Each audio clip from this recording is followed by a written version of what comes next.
Are you feeling stuck? If so, this can help. Every time I felt stuck, it's because I wasn't focused on my purpose and taking the right consistent action aligned with my purpose. And so a lot of times we're not where we want to be because of three main things. And I learned this from Brad Leah. It's our habits, our skills, and our mindset. At least that was the case for me. So I realized this has been true for me in a variety of different ways. And when I reflect on my life, the times that I've accomplished my goals or didn't accomplish things, it wasn't because of anybody else. It was because of me and what was going on inside of me. And so learning how to take accountability for myself and for ourselves is really essential if we really want to become the people we're meant to be. Because when we're stuck, it's not because it's because we're not focused on who we are, whose we are, and what we've come here to do. And so one thing that can help is goal setting. Actually, I'm hosting a free workshop that can help you get unstuck. The details and links are below in the description. But let's jump on in. So as we talk about goal setting and the power of goal setting, I want to walk you all through some steps that can actually help you accomplish your goals. We're going to talk about why goals are important and also a step-by-step process that can help you achieve goals to transform your life. So let's first start off talking about the importance of goals. Because honestly, if you don't have anything to focus on, you will be so distracted, like by everything, by social media, by the news, and you can get caught up in a cycle of emotions every single day, existing and not really living, like really wishing things were different. Because when you do that, you really set yourself up for the feeling of defeat, failure, unfulfillment. And humans, we have this natural desire to like become everything that we're capable of.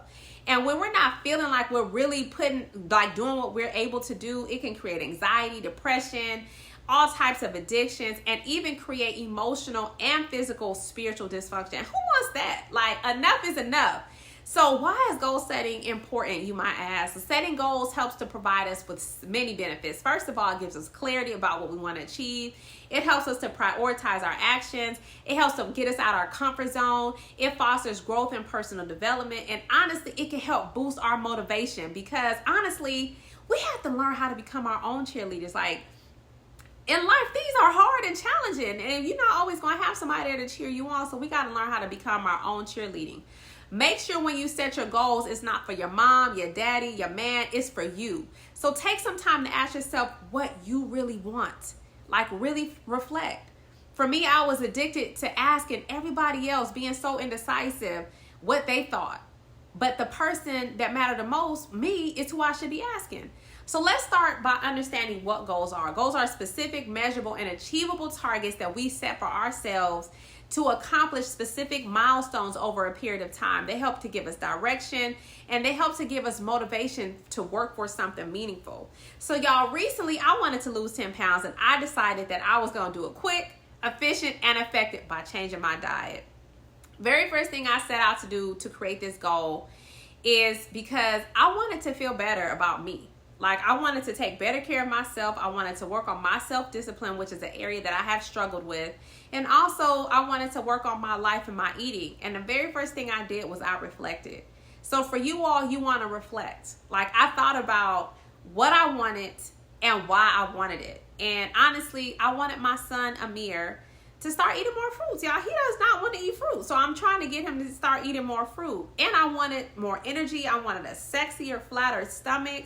And I wanted to take care of the body God gave me because this is like the only body I'm going to get. So the first step in effective goal setting is reflection, self-reflection. Take time out. Think about your passions, your strengths, your areas, where you want to improve. And then that'll help you start to create goals that align with those values. Secondly, you want to begin to define those goals. So for me, my goal was to lose 10 pounds in 2 weeks. And I know it's possible because I've done it before. Have a flatter tummy, finish what I start, challenge myself, and really complete this because I knew how it would make me feel. So I decided to do an all fruit 7-day detox, and I lost 10 pounds. I'm not saying that it was easy because it wasn't. On day 3, y'all, I was thinking about a kale wrap from Tassili's in Atlanta. So once you've realized your desires, it's time to define those goals. Make sure they're specific, measurable, achievable, relevant, and time-bound. So, for example, you want to say something like, I will lose 10 pounds in the next, 3 months or 1 month by exercising 4 times a week and maintaining a balanced diet. And then break down those milestones. So my milestones were to work out 5 days out of the 7, to have a smoothie, fresh juice, and fruit throughout the day. And that's what I did. So breaking down the 7 days into 1 day at a time, it really worked for me. And it can work for you too. So break your goals down into smaller milestones, make them less overwhelming and more achievable, and create a roadmap with specific steps to reach your milestones, because this is how you can track your progress. The next thing you want to do is set up an action plan. So for me, I took action by deciding how to best make this goal a reality. One thing I knew was detox herbs are essential. So I ordered a 7-day detox cleanse. I bought some watermelon from the farmer's market and other melons. And then every day I had a melon for breakfast. Whenever I got hungry, I had a smoothie. Usually my go-to smoothie is a mango banana smoothie with hemp and sea moss. And then whenever I got hungry, I ate melon or ate a piece of fruit. And that was my daily action plan for 7 days. So you should determine like the resources, support strategies, anything you're going to need to accomplish your specific goal. That may mean you got to get a mentor or get a schedule laid out. And that's how that works. All right. So we covered a few steps already. If you like this style of content, hit the subscribe button and the bell notification so we can stay connected. All right, y'all. Now let's hop into step number 5. Step number 5 is stay accountable. Like, I stayed accountable to myself. I'm so proud of myself. I could have broken down, had a Reese cup, but because each day I knew I was one step closer to the finish line, and it was only 7 days. Plus my belly was looking good. It was shrinking down. That made me feel good. And I did talk to my friends twice in that 7-day period. They were cheering me on. One even had a donut at the finish line. So anyway, that's a side note. But accountability really does play a crucial role in your achievement. So let your family members know. Talk to a mentor. Even post it on social like, hey, for the next 7 days, this is my goal. And then daily update people with your progress. Next, you want to be accountable. Like, my action plan wasn't foolproof. Like, there were some days I wasn't even hungry. I didn't have a desire to eat. Maybe I would have a pear and some water. But I decided to give myself grace and not beat myself up, because beating myself up has been something that I've struggled with because I'm very hard on myself at times. So learning how to be flexible and adapt to unpredictable circumstances is essential. So just be open, keep an open mind. Being flexible and adaptable doesn't mean you're giving up. It just means that you are adapting to changes.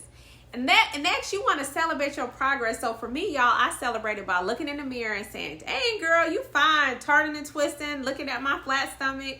My energy levels were through the roof. And it was so easy for me to wake up at my goal times while doing my 7-day detox, which is like 4:30 in the morning. So celebrate your achievements along the way. Like, recognize your progress. It doesn't matter how small it is, because that'll help to boost your motivation and remind you that you are heading in the right direction. Setting goals, just remember, it's about you. It's your life. This is the one life you have. Challenge yourself. Do something that you've always wanted to do, that you've been putting off, but make sure it aligns with your vision and your purpose so you can stay on track. All right? That is so important and so key. In conclusion, I just want to say that setting goals is a powerful tool that can help transform your dreams into reality. And learning how to set goals is essential for success. Brian Tracy has amazing content on goal setting. Check his videos out as well. And just remember, it's not just about reaching the destination. It's about who you become in the process. It's about your own growth and your own journey. So start setting those goals, y'all, and begin to align with your purpose and your vision. I want to thank you all for watching my video. Y'all know this YouTube thing has been something I've always wanted to do, but I'm starting to do it with intention. And if you're interested in getting to your next level, I'd love to invite you to my upcoming workshop where you will learn how to reinvent yourself and your life, and you can finally start living and stop existing. The links are in the description below. If you watched the video and find it valuable, please comment below and even connect with me on social. I would love to hear from you. Thank you all for watching, and God bless.